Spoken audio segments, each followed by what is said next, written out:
ولا تحسبن الذين قتلوا في سبيل الله أمواتا لا تحسبن الذين قتلوا في سبيل الله أمواتا আল্লাহর রাস্তায় যারা নিহত হয়েছে তাদেরকে মৃত মনে করো না, বাল আহইয়া, বরং তারা জীবিত, বরং তারা মৃত্যু হয়েছে, মৃত্যুর পরে তারা আবার জীবিত। ইনদা রাব্বিহিম ইউরযাকুন, আল্লাহর পক্ষ থেকে তাদেরকে রিজিক দেওয়া, সবুজ পাখির ভিতরে তাদের রূহটা ঢুকায়া জান্নাতের মাঝে তাদেরকে ছেড়ে দেওয়া হয়, বিচরণ করতে থাকে সাময়িক সময়ের জন্য। যখন জান্নাতে হিসাব নিকাশ হয়ে যাবে তখন আরো দামি হালাত অবস্থা তাদের থাকবে। কিছু মানুষ এমন আছে যারা হাকিকি শহীদ নয়, শহীদের হুকুম অর্থাৎ আখিরাতে তাদেরকে শহীদের সওয়াব দেওয়া। এদের দাফন কাফন সাধারণ মুসলিম মৃত মানুষগুলোর দাফন কাফনের মতো, গোসল হবে, দাফন কাফন।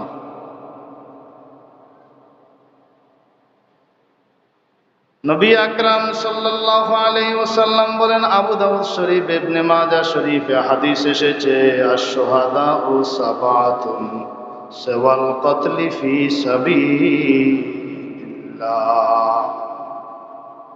আল্লাহর রাস্তায় মারা যাওয়া ছাড়াও আরো 7 প্রকারের শহীদ আছে। কয় প্রকার? আল মাতউন শহীদুন, মহামারীতে যারা মারা যায় তাদেরকে শাহাদাতের সওয়াব দেওয়া হয়, হুকুমগত দিক থেকে তারা শহীদ, মহামারীতে যারা মারা যায়। 2 নম্বর আল মাবতুন, কলেরা, পেটের রোগ ইত্যাদিতে যারা মারা যায় তাদেরকেও শহীদ বলা হয়। 3 নম্বর আল গারিকু শহীদুন, পানিতে ডুবে যারা মারা যায় তাদেরকেও শহীদ, শহীদের হুকুম দেওয়া হয়, আখিরাতে তারা শহীদের সওয়াব পাবে। 4 নম্বর আল হারিক, কোন বর্ণনায় আল হারব, যারা আগুনে পুড়ে মারা যায় তাদেরকেও। তাহলে আগুনে পুড়ে যারা মারা যায় তারাও শহীদ, তারাও।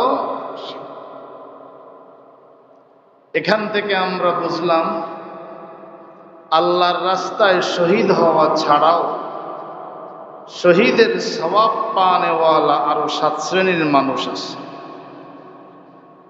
মহামারীতে যারা মারা যায়, পেটের রোগ, কলেরা, ডায়রিয়া ইত্যাদিতে যারা মারা যায়, পানিতে ডুবে যারা মারা যায়।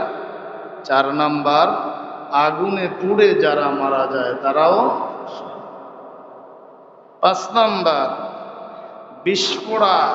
বিস্ফোড়া যারা মারা যায় তারাও। 6 নাম্বার ভবন ধসে অথবা কোনো গাছ অথবা ঘরের নিচে ছায়া গ্রহণ করছে, হঠাৎ ধসে পড়ল, এক কথায় ভবন, গাছ ইত্যাদি ধসে যারা মারা যায় তারাও। 7 নাম্বার ওই মহিলা শহীদ যেই মহিলা গর্ভ অবস্থায় মারা যায়, সন্তান গর্ভ এ অবস্থায় মারা যায় অথবা ডেলিভারির সমস্যায় মারা গেল, তাদেরকেও শহীদের হুকুম তাদের উপরে প্রয়োগ হবে, পরকালে তারা শহীদের সওয়াব পাবে। আল্লাহ তাআলা সকলকে শাহাদাতের মৃত্যু দান করেন, সকলে বলি আমিন। দুনিয়ার সবচাইতে দামি মরণ। তো এই হাদিস থেকে আমরা বুঝলাম একটা বিষয় এসেছে, আগুনে পুড়ে যারা মারা যায় তারাও। তাহলে উত্তরা মাইলস্টোন স্কুল অ্যান্ড কলেজে বিমান দুর্ঘটনায় যেই বাচ্চাগুলো মারা গেল তারাও, বলেন না, তারাও। আল্লাহ তাদেরকে শাহাদাতের উচ্চ মকাম দান করুন, সকলে বলি আমিন। তাদের আত্মীয় স্বজন তাদেরকে আল্লাহ তাআলা সবর করার তৌফিক দান করুন। মৃত্যু যার যখন লেখা আছে তখনই হবে। ইযা জাআ আজালুহুম লা ইস্তাখিরুনা সাআতাও ওয়া লা ইস্তাকদিমুন। মরণ যখন চলে আসবে এক মুহূর্ত আগ-পিছ হবে না। মরণ যখন চলে আসবে এক মুহূর্ত আগ-পিছ হবে না। আজরাইল তো অবাক, এই মানুষগুলো এ টাইমে মারা যাবে কিন্তু কোনো লক্ষণ দেখা যাচ্ছে না। মুহূর্তের মাঝে, কয়েক সেকেন্ডের মাঝে যা ঘটার ঘটে গেল। আল্লাহ বলেন, আজরাইল তোমার কোনো টেনশন নাই, তুমি মেরেছ এ কথা কেউ বলবে না। বলবে বিমান দুর্ঘটনায় মারা গিয়েছে, গাড়ির নিচে পড়ে মারা গেছে, করোনায় মারা গিয়েছে। অন্যদিকে দোষ যাবে, তোমার উপরে আসবে।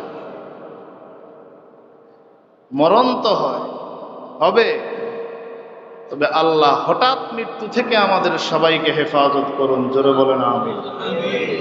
হঠাৎ মৃত্যু, যে মৃত্যুর আগে তাওবা করার সুযোগ থাকে, যেই মৃত্যুর আগে আত্মীয় স্বজন থেকে বিদায় নেওয়ার সুযোগ থাকে না, যেই মৃত্যুর আগে স্বজনদের কাছ থেকে বিদায় গ্রহণ করার সুযোগ থাকে না, যেই মৃত্যুর আগে পাওনাদারদের পাওনা পরিশোধ করার সুযোগ থাকে না, এমন মরণ থেকে আল্লাহ সবাইকে হেফাজত করুন, বলেন আমিন। মরণ এটা তাদের জন্মের মায়ের গর্ভে যখন তারা ছিল, যে বাচ্চাগুলো মারা গেল প্রায় 31 জন, ছোট বড় 31 জনের খবর যেটা প্রকাশিত হয়েছে, 31 জনের খবর প্রকাশিত হয়েছে। আরো প্রায় 250 মতো এখন হসপিটাল।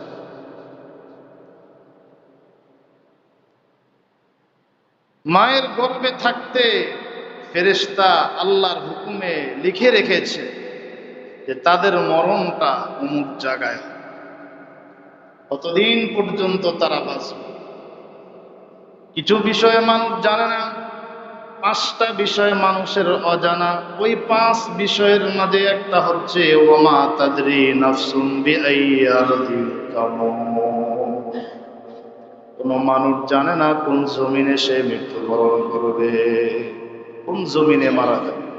আমরা এখানে যারা হাজির, আমরা বলতে পারবো না আমাদের মরণ কোন জমিনে হবে। জানেন কে? বলেন, জানেন কে? মাত্র আল্লাহই ভালো, আল্লাহই জানেন। মরণ আসবে, বিপদ আসবে, মুসিবত আসবে। ওই মরণ, কুল্লু নাফসিন যায়িকাতুল মাউত, প্রত্যেক প্রাণী মৃত্যুর স্বাদ আস্বাদন করবে। যার ভিতরে প্রাণ আছে তার মরণ। মরবে না শুধু একজন, তিনি কে? কুল্লু মান আলাইহা ফানিন ওয়া ইয়াবকা ওয়াজহু রাব্বিকা যুল জালালি ওয়াল ইকরাম। পৃথিবীতে যা কিছু আছে, আল্লাহ বলেন সূরা আর-রহমান, আল্লাহ বলেন পৃথিবীতে যা কিছু আছে সব কিছু ধ্বংস হয়ে যাবে, বাকি থাকবেন ইয়াবকা ওয়াজহু রাব্বিকা যুল জালালি ওয়াল ইকরাম, গৌরবময় মহানুভব তোমার পালনকর্তার সত্তাই বাকি থাকবে। আল্লাহই একমাত্র বাকি থাকবে, আর সব ফেরেশতা, মানুষ, জিন, পশু পাখি সবাই মৃত্যুবরণ করবে। থাকবেন একমাত্র কে? যেতে হবে। তবে কার সামনে কি ঘটনা আসবে সে কে বলতে পারবে না। মানুষ মানুষের কল্যাণে, মানুষ মানুষের কল্যাণে থাকা চাই। যে দুর্ঘটনা ঘটেছে, বিমান দুর্ঘটনা, আমাদের সেনাবাহিনী সহ বিশাল সরকারি বাহিনী যথেষ্ট তারা কষ্ট করেছে, ভূমিকা রেখেছে। নিজের ইউনিফর্ম পোশাক খুলে খুলে তাদেরকে ঢেকে রেখেছে, তাদেরকে ধরেছে। কাপড় নাই, হঠাৎ ধরারও কোনো ব্যবস্থা নেই। আপ্রাণ চেষ্টা, মেহনত তারা করেছে মানুষ মানুষের জন্য। একজন আরেকজন, একজন শিশু আরেকজনকে বাঁচানোর জন্য পাশে দাঁড়িয়েছে। একজন শিক্ষক আরেকটা স্টুডেন্টকে বাঁচানোর জন্য পাশে দাঁড়িয়েছে। একজন শিক্ষিকা আরেকজন তার স্টুডেন্টকে বাঁচানোর জন্য পাশে দাঁড়িয়েছে। এদেরকে বলা হয় প্রকৃত মানুষ। মানুষের কল্যাণে কাজ করে, যাদের অন্তরে মায়া মোহাব্বত, নিজের সন্তানের মতো বাচ্চাদেরকে দেখাশোনা করে, এরাই হলো প্রকৃত শিক্ষক। এদের শুধু ব্যবসা উদ্দেশ্য নয়, এদের উদ্দেশ্য হলো বাচ্চাগুলোকে মানুষ বানানো। শিক্ষক শিক্ষিকা যদি সে আদর্শের উপরে হয়, এদের কাছে যারা পড়াশোনা করে তারাও সে আদর্শ। এমন আদর্শবান শিক্ষিকাদের কাতারে মেহেরিন চৌধুরী, যার নাম ভাইরাল। ইচ্ছা করলে নিজে বাঁচতে পারতেন, যদিও আল্লাহর তাকদীরি ফায়সালা এখানেই তার মরণ। কিন্তু তাকদীর তো দুই প্রকার। একটা হলো মুআল্লাক, তুমি যদি এভাবে করতে, আগুনে ঝাঁপ না দিতে, বেঁচে যাইতে, দিয়েছ, ফেসে গেছে। তুমি যদি ছাদ থেকে লাফ না দিতে, বেঁচে যেতে, লাফ দিয়েছ, সে কারণে দুর্ঘটনার সম্মুখীন হয়েছে। এটাকে বলে তাকদীরে মুআল্লাক। এমন করলে এমন হবে। এই মহিলা মেহেরিন চৌধুরী 20 জন শিশুকে বাঁচানোর জন্য বারবার আগুনের দিকে যখন দৌড়ায় যায়, এর মাঝেই তার শরীরটা পুড়ে যায়। বাচ্চাগুলো তো বেঁচে গিয়েছে, তাদেরকে তো উদ্ধার করা হলো, কিন্তু আল্লাহর বান্দি নিজের জীবন তাদের জন্য কোরবান করে দিয়েছে। তার জন্মদাতা বাচ্চাগুলোর জন্য চিন্তা করেন। এদেরকে বলা হয় আসলে মানুষ, যাদের মাঝে মনুষ্যত্ব থাকে। ঘটনাগুলো যাদের সামনে পড়েছে, প্রত্যেকের চোখে পানি এসেছে, অন্তর নরম হয়েছে। মানুষ মানুষের জন্য। আল্লাহ তাআলা এই মহিলা মেহেরিন চৌধুরীকে জান্নাতের উচ্চ মকাম দান করুন, সকলে বলি আমিন। তার সন্তানগুলোর জিম্মাদার আল্লাহ তাআলা নিজ কুদরতি হাতে রাখেন। আল্লাহ তাআলা এই ফ্যামিলির জিম্মাদার হয়ে যান, সকলে বলি আমিন। বাংলাদেশের ইতিহাসে এমন এক, যেটা আগে কখনো আমরা শুনি নাই, এমনই হঠাৎ প্রত্যেকের সামনে মৃত্যু চলে আসে। যেটা বলতে চেয়েছিলাম, মানুষ মানুষের কল্যাণ, কিন্তু দেখা যায় হাজারো মানুষের মাঝে কিছু অমানুষও আছে, যাদের কাছে 2 লিটার পানি চাইলে 600 টাকা দাম উঠে যায়। ঠিক না বেঠিক? বিপদে পড়লে গাড়ি ভাড়া বাড়িয়ে দেয়, বিপদে পড়লে আসবাবপত্রের দাম বাড়িয়ে দেয়। ওরা মানুষ নয়, ওরা জানোয়ার। ঠিক না বেঠিক? ওরা মানুষ। ওরা মানুষ নয়, মানুষের বিপদে বিপদে যে পাশে থাকবে সে হচ্ছে প্রকৃত বন্ধু। একটা দুর্ঘটনা ঘটছে, আপনারা দুইজন দেখছেন, পাশে আগায়া যান। একটা মানুষ বিপদে পড়েছে, তাকে উদ্ধারের জন্য চেষ্টা করে, পাশে দাঁড়ান। আমল করে আল্লাহকে কতটুকু খুশি করবেন? আপনার আমার চাইতে বেশি আমল তো ফেরেশতারাও করে।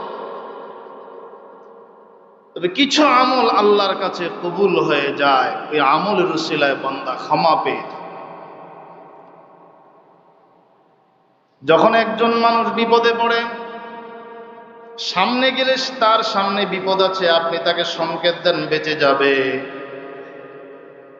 আপনার একটু কথার দ্বারা, আপনার একটু হরকতের দ্বারা একটা প্রাণ বেঁচে যাবে।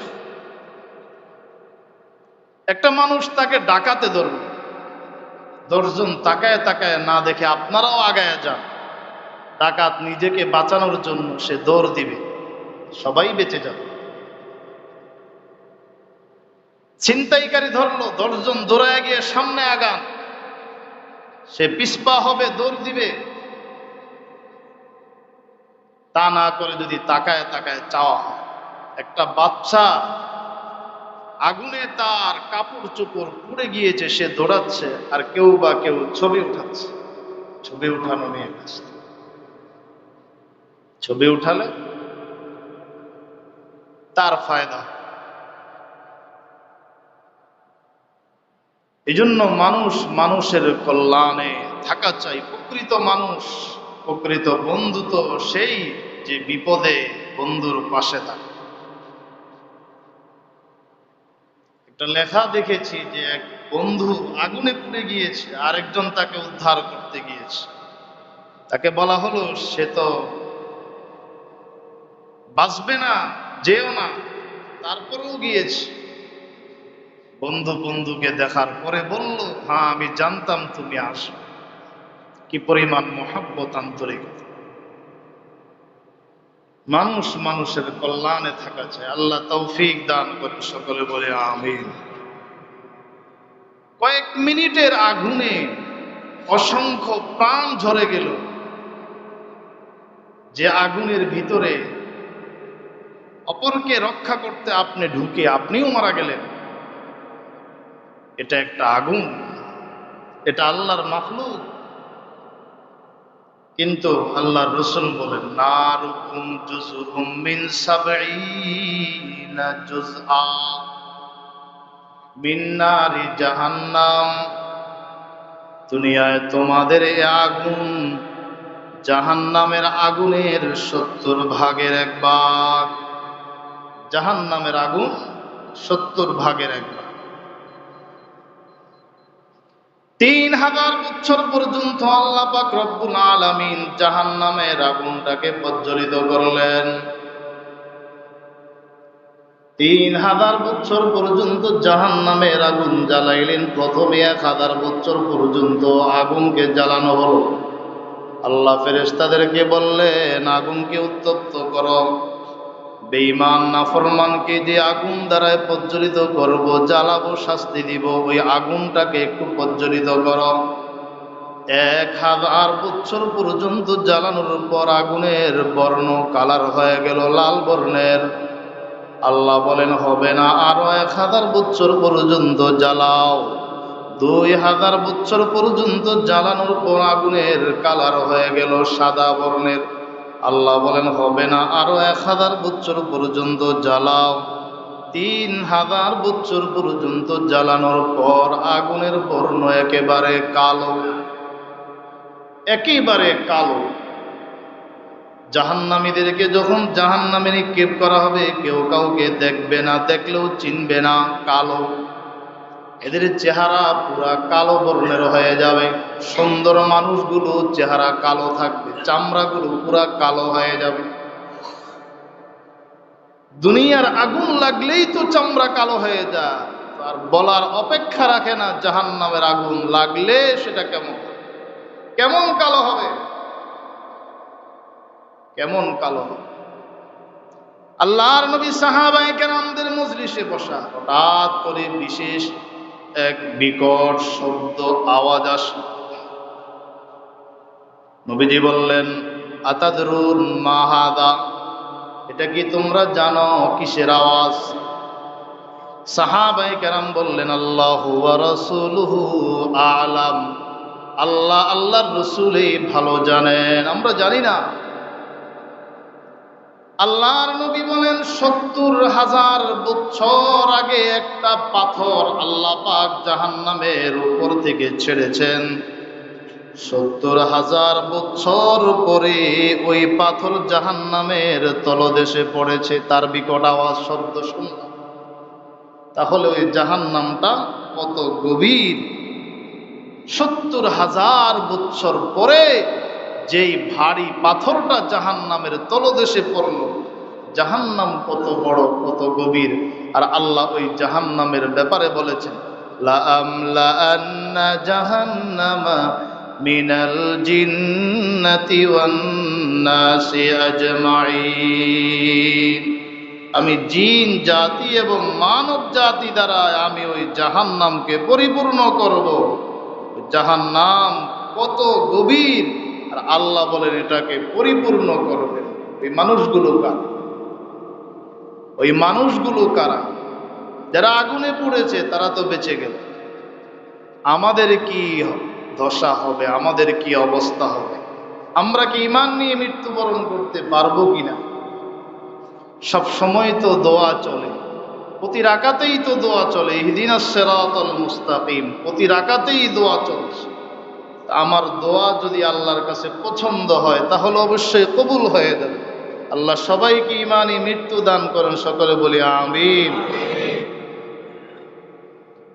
জাহান্নামীদের ওখানে কোনো খাবার থাকবে না, জাহান্নামীদের ওখানে কোনো প্রাণীও থাকবে না, কোনো পানীয় থাকবে না, কোনো খাবার থাকবে না। চিৎকার করতে থাকবে, কোনো পানীয়, কোনো খাবার দেওয়া হবে না। বারবার চাওয়ার পরে তাদেরকে খাবার দেওয়া হবে যাকুম, তিতাযুক্ত খাবার। এত বিষাক্ত তিতা খাবার, দুর্গন্ধযুক্ত খাবার। ওই যাকুম বৃক্ষ, যাকুম ফলটা যদি দুনিয়াতে প্রেরণ করা হয়, বলে গোটা দুনিয়ার আবহাওয়া দূষিত হয়ে যাবে দুর্গন্ধে। এত দুর্গন্ধ একটা ফল যদি দুনিয়ায় পাঠানো হয়। আর এরকম হাজারো লক্ষ কোটি যাকুম তাদেরকে দেওয়া হবে, তোমরা খাও। জাহান্নামীদের শরীরের বর্ণ হবে কালো, যাকুম বৃক্ষর ফল তাদেরকে দেওয়া হবে। আর ফুটন্ত গরম পানির মাঝে তারা সাঁতরাইতে থাকবে। দুনিয়ার আগুনে পানি দিলে নিভে যায়, তাও সব আগুন না। গ্যাসের আগুনে পানি দিলে নিবে না, কিন্তু জাহান্নামের আল্লাহর বানানো আগুন, এটা পানি দিলেও নিববে না, বরং আরো বাড়বে। জাহান্নামের ফুটন্ত আগুনে তারা সাঁতরাইতে থাকবে। এইভাবে হাজার হাজার বছর অতিবাহিত হয়ে যাবে। পাহারাদার ফেরেশতাগুলোকে চিৎকার করে বলবে, আমাদেরকে একটু বাঁচাও, আমাদেরকে একটু রক্ষা করো। আল্লাহর নবী বলেন, পাহারাদার ফেরেশতাগুলো বলবে, আলাম ইয়াতিকুম রুসুলুম মিনকুম, তোমাদের মধ্য থেকে আল্লাহর পক্ষ থেকে কোনো দূত পাঠানো হয়নি যারা তোমাদেরকে জাহান্নামের বিবরণের কথাগুলো শুনেছে? এমন কি কেউ আসে নাই? এমন কি কেউ তোমাদের কাছে আসে নাই? তারা বলবে, হ্যাঁ এসেছে, কিন্তু আমরা তাদেরকে সত্যায়ন করি নাই, মানি নাই, বরং ঠাট্টা বিদ্রুপ করেছি। এদের কাছে কোনো কথার সন্তোষজনক জবাব না পেয়ে দারোগা ফেরেশতাকে বলবে, রবকে বলো ইউখাফফিফ আন্না ইয়াওমান মিনাল আযাব, আযাবটা যেন একটু কমায় দেয়। ওয়ানাদাউ ইয়া মালিকু লিয়াকদি আলাইনা রাব্বুক ক্বালা ইন্নাকুম মাকিসুন। ওরা চিৎকার করে দারোগা ফেরেশতাকে বলবে, রবকে একটু বলো যেন আমাদের উপরে রহম করে আযাবটা একটু হালকা করে দেন, আমাদের একটু মুক্তির ব্যবস্থা করে দেন। অন্য আয়াতে আছে, আমাদেরকে একটু বের হওয়ার ব্যবস্থা করে দিন। এবার দুনিয়ায় যাব, 5 ওয়াক্ত নামাজ পড়বো, যাকাত দিব, রোজা রাখবো, রবকে ডাকবো, গুনাহ করব না, নাফরমানিতে লিপ্ত হব না, হালাল পথে জীবন পরিচালনা করব। জবাব দেওয়া হবে ক্বালা ইন্নাকুম মাকিথুন। জবাব তো আসবে না, 1000 বছর পরে জবাব দেওয়া হবে। বের হওয়ার কোনো সুযোগ নাই, এখানেই তোমাদের অবস্থান করতে হবে, এখানেই অবস্থান। পাহারাদার ফেরেশতাদের চাইতে দারোগা ফেরেশতা জবাবটা হবে আরো কঠোর। এরপরে তারা নিরুপায় হয়ে রবকে ডাক দিবেন, রব্বানা আবসারনা ওয়া সামি'না ফারজি'না না'মাল সালিহান ইন্না মুকিনুন। আরেক আয়াতে আল্লাহ বলেন ক্বালু রব্বানা গালাবাত আলাইনা শিকওয়াতুনা ওয়া কুন্না কওমান দাল্লিন। নিজের অপরাধের কথা স্বীকার করে আল্লাহর কাছে যখন ক্ষমা চাইবে, আল্লাহ ওই ফেরেশতাদের থেকেও আরো কঠিন ধমকের সুরে বলবে ক্বালাসাউ ফিহা ওয়ালা তুকাল্লিমুন। কথা নাই, কোনো কথাই শোনা হবে না, মুখ বন্ধ বন্ধ করে ওখানেই অবস্থান করতে হবে। লাঞ্ছনার অবস্থান তোমাদের করতে হবে, অপমান লাঞ্ছনার সাথে জাহান্নামের মাঝে তোমাদেরকে থাকতে হবে। ক্বালাসাউ ফিহা ওয়ালা তুকাল্লিমুন, কোনো কথা বলো। এখন আর কোনো কথা বলার সুযোগ নেই। জবান তো দিয়েছিলাম দুনিয়ায় আমাকে ডাকবে, দুনিয়ায় জবান দ্বারায় সত্য কথা বলবে, দুনিয়ায় জবান দ্বারায় আমার জিকির করবে, দুনিয়ায় এই জবান দ্বারায় তওবা করবে, মূল্যায়ন করে নাই। একবার যদি ডাক দিতা আমি তোমার ডাকে সাড়া দিতাম, এখন 1000 বার ডাকবে, চোখের পানি নয় রক্ত ঝরাবে, তোমার কথা শোনা হবে না, তোমার দিকে তাকানো হবে না। ক্বালাসাউ ফিহা ওয়ালা তুকাল্লিম ওয়াল্লাযীনা কাফারু কুত্তিআত লাহুম সিয়াবুম মিন নার।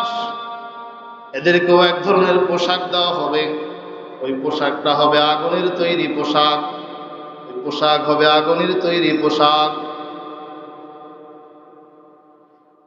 আর তাদেরকে ওয়াল্লাযীনা কাফারু কুত্তিআত লাহুম সিয়াবুম মিন নার ইউসাব্বু মিন ফাওকি রুউসিহিমুল হামীম। তাদের মাথার উপরে ঢেলে দেওয়া হবে ফুটন্ত গরম পানি। ইউসহারু বিহি মা ফি বুতুনিহিম ওয়াল জুলুদ। শরীরের চামড়াগুলো ঝলসে যাবে, মুখের ভিতরে ঢুকবে, ভিতরের নাড়িভুড়িগুলো সবগুলো বের হয়ে যাবে। ইউসহারু বিহি মা ফি বুতুনিহিম ওয়াল জুলুদ। কঠিন থেকে কঠিন তাদের শাস্তি, মরণ তো আর হবে না। মরে গেলেই তো ভালো ছিল, একবারেই মরণ দিয়ে দাও, না মরণ আর হবে না। সবচাইতে হালকা যে শাস্তিটা তাকে জাহান্নামীকে দেওয়া হবে, অথচ সে মনে করবে যে তাকে সবচাইতে জটিল শাস্তি দেওয়া হচ্ছে, সেটা হলো আগুনের তৈরি 2টা স্যান্ডেল জুতা পরায়া দেওয়া হবে। এতটুকুই, এই আগুনের তাপমাত্রার কারণে মাথার মগজগুলো টকবক করতে থাকে। এটা হলো নবীজির চাচা আবু তালিবকে আল্লাহ সবচেয়ে হালকা একেবারে নিম্নমানের যে শাস্তি জাহান্নামের, এটাই দেওয়া হবে। আর সে মনে করবে তাকে সবচেয়ে কঠিন শাস্তি দেওয়া হচ্ছে। হাদিস শরীফের মাঝে আছে, এক জাহান্নামীকে আল্লাহ পাক রব্বুল আলামিন, যে দুনিয়ার মাঝে সবচাইতে বড় ধনী ছিল, সবচাইতে বড় সুখী ছিল, দুনিয়ার মাঝে সবচাইতে বড় সুখী ছিল, বড় টাকাওয়ালা পয়সাওয়ালা ধনী ছিল, আল্লাহকে ডাকে নাই, নেক আমল করে নাই। আর তাকে জাহান্নামে কিছু সময়ের জন্য ঘুরে এনে জিজ্ঞেস করা হবে, দুনিয়ার মাঝে তো তুমি বহু সুখ শান্তিতে ছিলা, সামান্য একটু ঘুরে আনার পরে জিজ্ঞেস করা হবে তোমার জীবনে কোনো সুখ শান্তি ছিল? বলে না, আমার জীবনটাই এমন, আমি আমার জীবনে কোনো সুখ শান্তি দেখি। আরেক আল্লাহর বান্দা আল্লাহর গোলামি করতো, নামাজ পড়তো, জিকির করতো, আল্লাহকে ডাকতো, নেক আমল করতো, খাবার দাবার তেমন ছিল না, খুবই কষ্টের জিন্দিগিতে তার জীবন যাপন। ওকে জান্নাতে একটু ঘুরান দিয়ে তাকে জিজ্ঞেস করা হবে, বলো দুনিয়ায় তোমার কোনো কষ্টে তুমি কখনো ছিলা কিনা? বলে না, আমি আমার জীবনে কোনো কষ্ট অভাব অনটন কিছুই দেখি না। তার জীবনটা কবুল, তার আমলটা কবুল। বোঝা গেল জাহান্নাম অশান্তির জায়গা আর জান্নাত হচ্ছে শান্তির জায়গা। একটা মর্মান্তিক ঘটনা আমার দেশে ঘটে গেল, এতে আমরা মর্মাহত। আর আমাকে আল্লাহ যে নাজ নেয়ামত দিলেন, যদি জিজ্ঞেস করা হয় হায়াত দিলাম কোন কাজে ব্যয় করলা, টাকা পয়সা দিলাম কোন কাজে ব্যয় করলা, সুস্থতা মালিক বানাইলাম সুস্থ রাখলাম কতটুকু আমাকে ডাকলা আমল করলা, কি জবাব? এই জন্য মরণ হবে, তবে ওই মরণটা যেন তাওবাওয়ালা মরণ হয়, ইজ্জতওয়ালা মরণ হয়, শাহাদাতের মরণ হয়। আল্লাহ তাআলা সেই তৌফিক দান করুন। সকলে বলি আমিন।